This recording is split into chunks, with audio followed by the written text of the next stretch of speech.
Tahukah kalian, di Indonesia pernikahan bukan lagi sekedar penyatuan dua insan, sering kali malah menjelma menjadi ajang pembuktian, baik bagi keluarga, lingkungan, bahkan untuk gengsi sosial. Namun, di tengah segala euforia itu, ada satu aspek krusial yang kerap terabaikan, yaitu biaya. Di tengah masyarakat Indonesia, biaya pesta pernikahan bukan semata angka, itu adalah simbol status, alat ukur gengsi, bahkan menjadi pemicu utama tekanan finansial yang berat. Tak sedikit pasangan, terutama yang baru memulai bahtera rumah tangga, harus menanggung beban hutang besar akibat tuntutan ini. Dalam video ini, kita akan bahas fenomena unik ini. Mengapa banyak orang justru jatuh miskin pasca pernikahan, dan kita akan fokus membahas keputusan berutang demi biaya-biaya tersebut.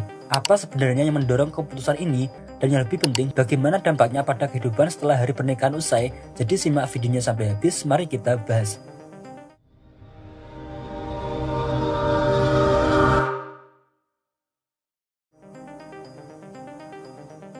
Pernahkah kalian mendengar kisah tentang pasangan yang awalnya ingin melangsungkan pernikahan sederhana, namun tiba-tiba berubah pikiran karena tekanan sosial?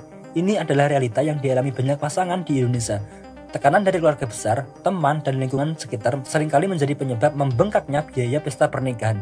Bayangkan skenario ini, kalian dan pasangan telah sepakat untuk mengadakan pesta kecil, cukup mengundang 100 hingga 200 orang di rumah atau gedung sederhana. Namun begitu ide ini terdengar oleh keluarga besar, respon yang didapat mungkin seperti ini. Loh, masa pestanya kecil banget, kita kan keluarga besar, dan berbagai komentar lain yang mengarah pada kemeriahan serta kemewahan pesta pernikahan.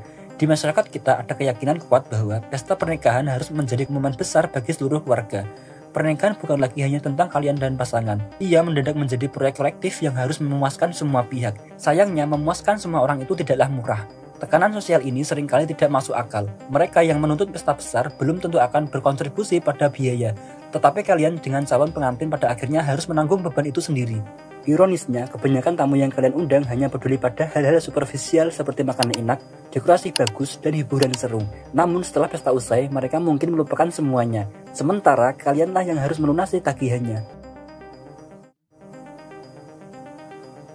Dan ini adalah poin yang tidak kalah penting. Di banyak daerah di Indonesia, pernikahan sering dijadikan simbol status sosial. Semakin mewah pestanya, semakin tinggi pula derajat keluarga kalian di mata masyarakat.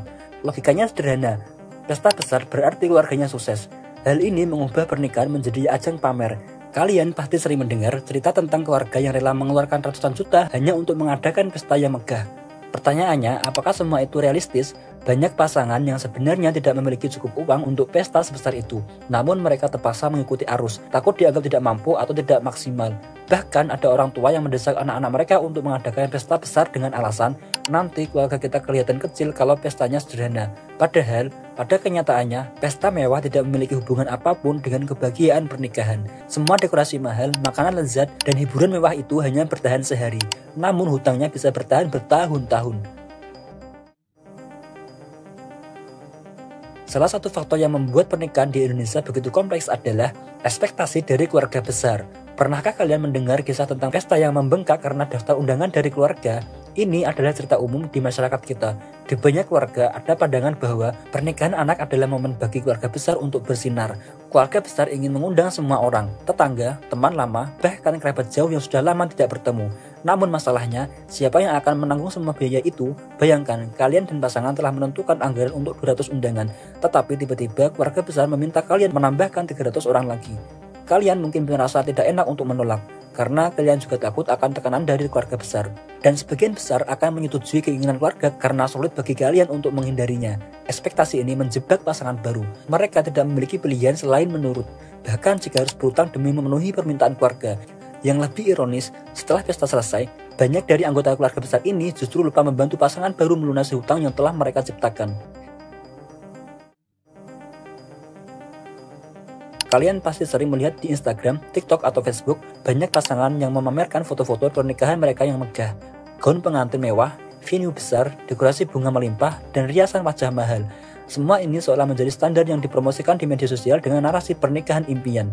Masalahnya, media sosial seringkali menciptakan tekanan bagi orang untuk mengikuti standar yang sudah terbentuk itu. Padahal di balik kemewahan tersebut, banyak pasangan yang harus berutang demi bisa mengadakan pesta pernikahan megah. Mereka merasa perlu pamer di hadapan keluarga, teman-teman, atau pengikut mereka. Meskipun itu belum tentu yang mereka butuhkan atau inginkan. Mengapa? Karena media sosial menciptakan ilusi bahwa pernikahan itu harus besar dan glamor. Kalian pernah mendengar kalimat seperti, pernikahan itu cuma sekali seumur hidup. Ini adalah pemicu banyak pasangan terjebak dalam kompetisi tidak sehat hanya untuk memenuhi ekspektasi sosial. Namun di sisi lain, ada juga pasangan yang justru viral karena memilih pernikahan sederhana. Mereka tidak mengadakan pesta besar, hanya menikah di KUA, mengundang keluarga dan teman dekat. Banyak dari mereka yang justru lebih bahagia karena bisa fokus pada makna pernikahan itu sendiri, bukan pada kemeriahan pesta. Dan mereka mendapatkan banyak dukungan positif di media sosial karena orang-orang mulai menyadari bahwa kebahagiaan tidak memerlukan pesta besar. Pada akhirnya, meskipun media sosial seringkali menunjukkan kebahagiaan yang tampak sempurna, kenyataannya banyak pasangan yang lebih bahagia dan stabil secara finansial setelah memilih pernikahan sederhana. Yang terpenting adalah bagaimana membangun masa depan bersama, bukan seberapa besar pesta yang kalian adakan. Kalimat sekali seumur hidup ini pasti sering kalian dengar setiap kali membicarakan pesta pernikahan.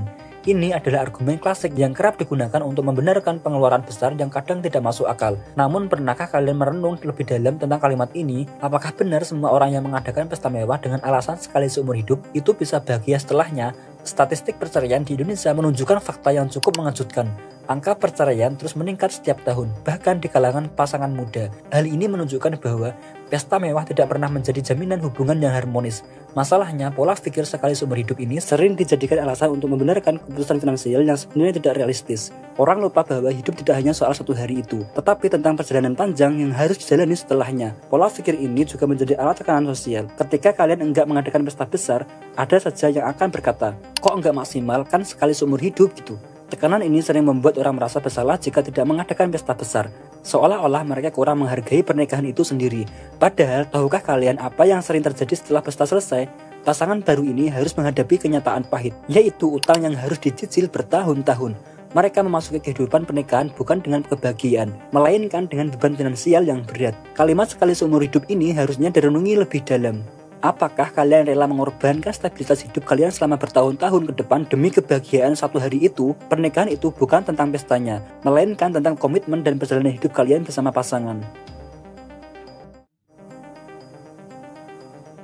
Sadarkah kalian, di beberapa wilayah di Indonesia, berutang untuk pesta pernikahan sudah dianggap hal biasa? Ini seolah telah menjadi tradisi turun-temurun. Ada kisah tentang keluarga yang rela meminjam uang dari bank demi mengadakan pesta besar. Mereka tahu bunganya tinggi, mereka tahu resiko finansialnya berat, namun tetap saja mereka melakukannya. Alasannya lagi-lagi soal gengsi. Yang lebih parah, dalam beberapa kasus, utang ini bukan hanya menjadi beban pasangan baru, tetapi juga keluarga besar. Misalnya, orang tua calon pengantin yang berutang demi mengadakan pesta besar dengan harapan mereka bisa menjaga citra di depan lingkungan. Masalahnya, siapa yang pada akhirnya harus menanggung semua itu? Budaya berutang untuk pesta pernikahan ini sebenarnya adalah lingkaran setan. Pasangan yang baru menikah seringkali memulai kehidupan rumah tangga dengan kondisi finansial yang minus. Mereka tidak punya tabungan, tidak punya dana darurat, dan hanya punya hutang yang terus membayangi. Dan tahukah kalian dampaknya? Siklus ini terus berulang ke generasi berikutnya. Tradisi ini seharusnya mulai kita pertanyakan. Apakah gengsi lebih penting daripada stabilitas hidup pasangan yang baru menikah? Apakah kita ingin terus hidup dalam budaya yang memprioritaskan kemasan daripada substansi? Sebenarnya ada banyak cara untuk menikah tanpa harus berhutang. Kalian bisa memulai dengan membuat anggaran realistis, hanya mengundang orang-orang terdekat, atau bahkan menikah di KUA tanpa pesta besar. Esensi pernikahan bukan pada pestanya, melainkan pada komitmen kalian untuk hidup bersama pasangan. Jangan terlalu terpaku pada apa kata orang. Ini adalah hidup kalian, bukan hidup mereka. Kita juga harus mulai mengubah budaya di masyarakat kita. Daripada fokus pada kemewahan pesta, mengapa kita tidak fokus pada hal-hal yang lebih penting seperti kesiapan mental, emosional, dan finansial pasangan baru? Pernikahan seharusnya menjadi momen bahagia, bukan beban yang menghantui kalian dan pasangan. Jangan biarkan tekanan sosial atau gengsi membuat kalian mengambil keputusan yang akan kalian sesali seumur hidup. Kalian bisa menolak budaya yang terlalu fokus pada pesta dan mulai fokus pada masa depan kalian bersama pasangan. Hidup tidak berhenti pada hari pernikahan, justru disitulah semuanya dimulai. Bagaimana menurut kalian? Tulis pendapat kalian di kolom komentar. Terima kasih sudah menonton video ini sampai habis. Sampai ketemu di video selanjutnya.